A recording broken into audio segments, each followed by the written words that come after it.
Chicken எப்படி செய்யலான்னு பார்க்கலாம். என்னோடய ஸ்டைலில் நான் இப்படி தான் செய்வேன். நீங்கள் இது மாதிரி ட்ரை பண்ணி பாருங்கள், கண்டிப்பாக நல்லாயிருக்கும். அதுக்கு மசாலா போட்டுக்கலாம். சிக்கனை கழுவிட்டு நல்லா கத்தியில் இது மாதிரி குத்தி ஓட்டை போட்டுக்கலாம் எல்லா சைடும். அப்போ தான் உங்களுக்கு உப்பு உரப்பு இறங்கும். இந்த சிக்கன் எவ்வளோக்கு ஊறுதோ அவ்வளோக்கு நல்லாயிருக்கும். அதுக்கு ஒரு பாத்திரத்தில் ஒரு தட்டில் 2 ஸ்பூன் அளவு மிளகாத்தூள், 1/2 ஸ்பூன் அளவு மஞ்சத்தூள் போட்டுக்கலாம், 1/2 ஸ்பூன் அளவு மல்லித்தூள், 1/2 ஸ்பூன் அளவு ஜீரக மிளகுத்தூள். உங்கள் காரத்துக்கு தகுந்த மாதிரி நீங்கள் எல்லாம் கூட்டி குறைச்சி போட்டுக்கோங்க. இஞ்சி பூண்டு பேஸ்ட் நான் 1/2 ஸ்பூன் அளவு போட்டிருக்கேன்.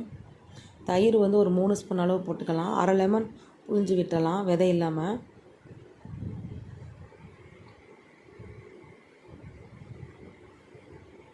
இப்போ உப்பு 1/2 ஸ்பூன் அளவு நான் போடுறேன்.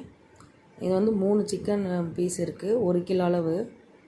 இப்போ நல்லா மிக்ஸ் பண்ணிக்கலாம். உங்களுக்கு இதில் கூட குறைச்சா நீங்கள் போட்டுக்கோங்க, உப்பு உரப்பு உங்கள் டேஸ்ட்டுக்கு தகுந்த மாதிரி. இப்போ இந்த மசாலா தடவிக்கலாம்.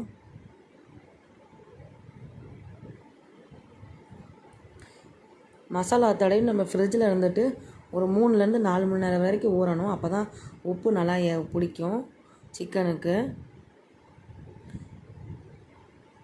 இப்போ சிக்கன் ஊறிடுச்சு. நம்ம ஒரு பேன் வச்சிடலாம் அடுப்பில். இது மாதிரி நான்ஸ்டிக் பேன் வச்சுக்கோங்க, அப்போ தான் ஒட்டாது. 3 முட்டை வேக போட்டு எடுத்துக்கலாம். அது மைனஸ் செய்கிறக்காக. இப்போ எண்ணெய் ஊற்றிக்கலாம். எண்ணெய் சூடாயிருச்சு. இப்போ சிக்கனை வச்சிடலாம் பேனில். இதில் 2 பீஸ் தான் வைக்க முடியுது. உங்கள் பேனை பொறுத்து நீங்கள் வச்சுக்கோங்க. சிக்கனை ஸ்லோ ஃப்ளேம்லேயே வேக விடணும். கிரில்லு மாதிரி இருக்கும் உங்களுக்கு வெந்துச்சுன்னா. இப்போ மூடி போட்டு வச்சிடலாம். நல்லா 2 சைடு வேகட்டும். இப்போ வெந்துருச்சு. நம்ம மைனஸ் ரெடி பண்ணிக்கலாம். அதுங்காட்டியும் முட்டையோட வெள்ளைக்கருவை எடுத்துக்கலாம். 2 பல் பூண்டு போட்டிருக்கேன், பெரிய பல்லாக.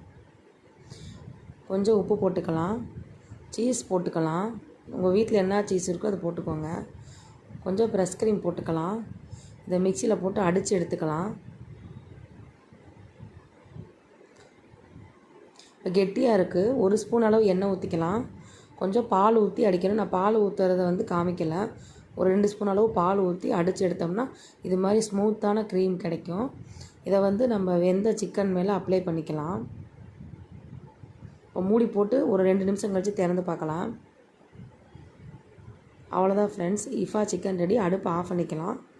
இந்த வீடியோ பிடிச்சிருந்தா லைக் பண்ணுங்கள், ஷேர் பண்ணுங்கள், சப்ஸ்கிரைப் பண்ணுங்கள். தேங்க்யூ.